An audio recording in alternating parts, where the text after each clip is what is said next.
Salam untuk kita semuanya. Perkenalkan, kami dari kelompok 3 akan mempresentasikan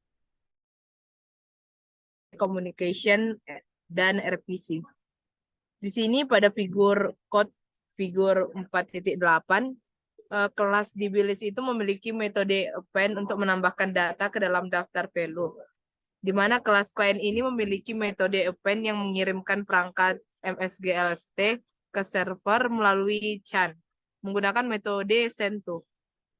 Dan kemudian akan ditunggu respon dari server menggunakan metode RECV prompt. Kemudian hasil responnya itu akan dikembalikan ke pemanggilan metode append. Jadi kelas server ini memiliki metode append yang menerima data dan juga DB-list sebagai parameter, dan kemudian akan memanggil metode append dari DB-list dengan parameter data. Jadi, kelas server ini juga memiliki metode run yang berjalan dalam loop yang tak terbatas dan akan menerima permintaan dari klien melalui CHAN, kemudian mengekstrak parameter permintaan, lalu memproses permintaan dengan memanggil metode yang sesuai, juga mengirimkan respon kembali ke klien melalui CHAN. Kemudian pada figur yang ke-4.9, di sini kode ini mendefinisikan dua kelas, yaitu ada kelas klien dan juga ada kelas server yang saling berkomunikasi melalui saluran jaringan dengan menggunakan prickle untuk mengubah pesan menjadi bentuk yang dapat dikirim dan juga diterima. Kelas klien di sini memiliki metode append yang digunakan untuk mengirim permintaan ke server untuk menambahkan data ke dalam database yang telah didefinisikan dengan jelas dalam kode tersebut, seperti nilai append dan self server yang mungkin telah didefinisikan di bagian lain dari program. Selain itu juga kode ini tidak menunjukkan bagaimana saluran jaringan tersebut diatur dan juga diinisialisasi. Selanjutnya saya akan menjelaskan untuk bagian tolong agak ke bawah untuk bagian figur 4.12a, di mana di kode ini menggunakan RPYC atau yang dimana panjangnya itu remote Python call untuk membuat sebuah kelas DB sebagai layanan jaringan yang dapat diakses oleh klien. Nah, di sini kelas tersebut memiliki dua metode yang dapat diakses oleh klien melalui jaringan, yaitu append dan value. Metode append ini memungkinkan klien untuk menambahkan suatu data ke dalam list value pada server, sedangkan metode value mengembalikan isi dari list value tersebut. Keduanya diimplementasikan dengan metode expose append and expose value yang diberi tanda eksplisit untuk menunjukkan bahwa keduanya dapat diakses oleh jaringan. Nah, di kelas DB-list ini juga diteruskan ke konstruktor forking server yang modul RPYC util server yang membuat server jaringan RPYC yang menerima permintaan dari klien. Server juga akan dijalankan pada port 12345 dan forking server akan membuat sebuah proses anak untuk menangani setiap permintaan klien yang masuk. Jika kode tersebut dieksekusi, server akan dijalankan dalam proses terpisah melalui proses anak atau yang dihasilkan oleh forking server dan akan terus berjalan hingga dipaksa dihentikan oleh sistem operasi atau oleh program itu sendiri. Klien dapat mengakses metode append dan value pada server dengan membuat koneksi jaringan ke server melalui RPYC. Selanjutnya, figur 4.12. Nah, di figur 4.12 ini contoh perintis klien RPYC yang mengakses server jaringan RPYC. Klien juga melakukan koneksi ke server menggunakan fungsi connect dari modul RPYC dengan argumen server dan port yang mengacu pada alamat dan port server. Setelah koneksi dibuat, klien dapat memanggil metode expose append pada objek root dari koneksi dengan argumen yang akan ditambahkan ke list value di server. Kemudian klien memanggil metode expose value untuk mendapatkan isi dari list value di server dan mencetaknya. Nah, jika kode tersebut dieksekusi, klien akan menambahkan dua elemen ke list value pada server dengan memanggil metode expose append dan kemudian mencetak isi list tersebut dengan memanggil metode expose value. Hasil cetakan tersebut adalah 2 dan 4 jika server sudah selesai menambahkan dua elemen ke dalam list value. Selanjutnya yaitu figur 4.20 yang bagian A. Kode di sini ini merupakan implementasi server soket sederhana yang berjalan secara forever, yaitu terus-menerus. Kemudian dia akan menerima koneksi dari satu klien saja. Awalnya itu server akan buat sebuah soket dengan menginput modul soket dan akan memanggil fungsi soket dengan argumen AF inet dan juga sockstream untuk membuat sebuah objek soket. Kemudian server itu akan dipanggil melalui metode bin dengan argumen host dan juga port untuk mengikat soket dengan alamat server yang akan mendengarkan permintaan klien. Kemudian server akan memanggil metode listen dan dengan argumen 1 yang akan membuat server siap menerima koneksi dari satu klien. Server kemudian memanggil metode accept yang akan memblokir proses sampai ada koneksi masuk dari klien. Saat ada koneksi masuk, metode accept ini akan mengembalikan koneksi baru dan juga alamat klien. Selama server ini berjalan, server akan menerima data dari klien melalui koneksi CON dan juga memanggil metode RECP dengan argumen 1024. Kemudian akan diperiksa apakah data yang diterima dari klien ini kosong. Kalau datanya itu kosong, maka server akan menghentikan proses dan juga menutup koneksi dengan memanggil metode close. Jika datanya itu diterima dari klien, server akan membalas data tersebut ke klien dengan menambahkan karakter bintang pada akhir data yang diterima dan juga akan mengirimkan data tersebut ke klien dengan memanggil metode send pada objek koneksi CON.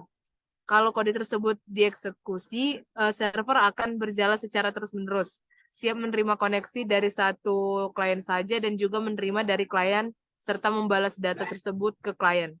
Kemudian pada figur 4.20 bagian B itu implementasi dari klien soket sederhana yang membuat sebuah soket melakukan koneksi ke server dengan memanggil metode connect.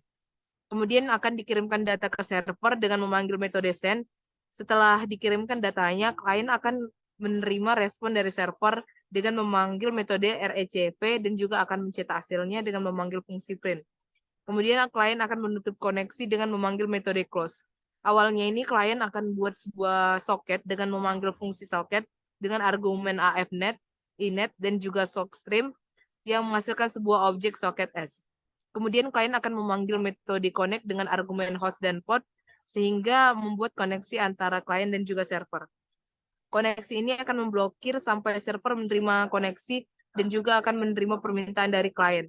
Kemudian klien akan memanggil metode send dengan argumen hello world untuk mengirimkan data ke server. Setelah dikirimkan datanya, klien akan memanggil metode RECP dengan argumen 1024 untuk menerima respon dari server. Metode ini akan memblokir sampai responnya itu diterima dan akan mengembalikan respon tersebut. Kemudian klien akan mencetak respon dari server dengan memanggil fungsi print. Setelah itu, klien akan menutup koneksi dengan memanggil metode close. Selanjutnya di figur 4.21a,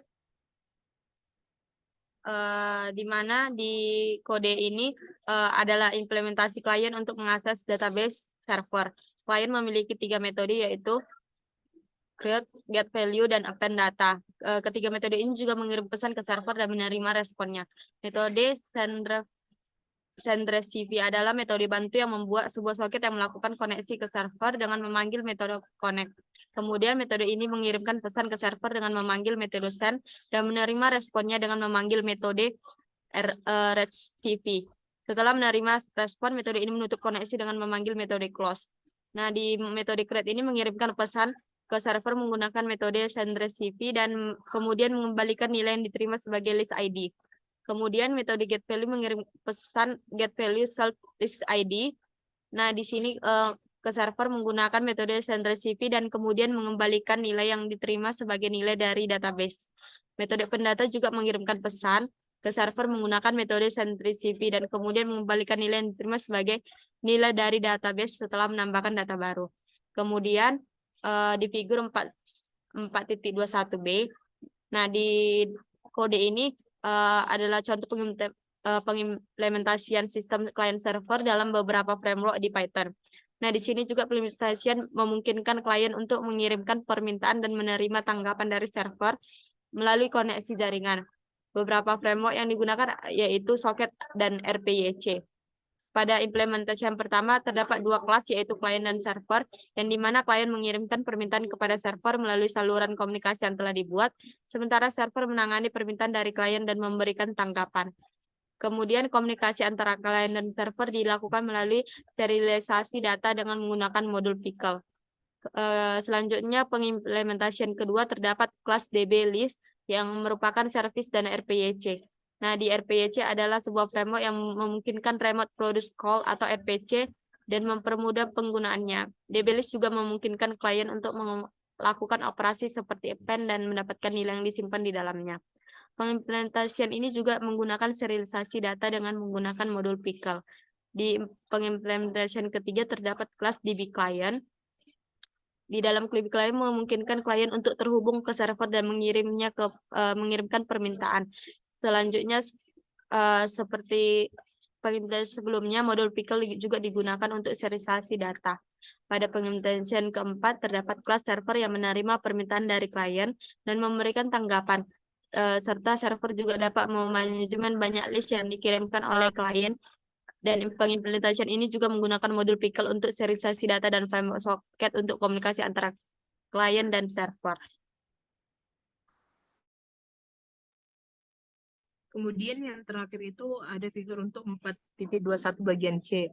Jadi pada kelas klien ini merupakan implementasi dari mengirim juga menerima data melalui soket menggunakan protokol TCP atau IP. Jadi fungsi init di sini digunakan untuk menginisialisasi atribut dari kelas seperti alamat host dan juga port. Fungsi send to di sini digunakan untuk mengirimkan data ke host dan juga port tertentu melalui soket yang dibuat. Dan juga fungsi RSCV di sini digunakan untuk menerima data dari koneksi yang sedang menunggu di soket, dan juga fungsi send to ini akan membuat koneksi baru dan mengirimkan data melalui koneksi tersebut. Sedangkan fungsi untuk RSCV ini akan menerima data dari koneksi yang menunggu dan juga akan mengambilkan data yang telah diterima sebelumnya. Baik, sekian dari hasil presentasi kami, dari pekerjaan kami. Jika ada kesalahan, kami mohon maaf. Terima kasih.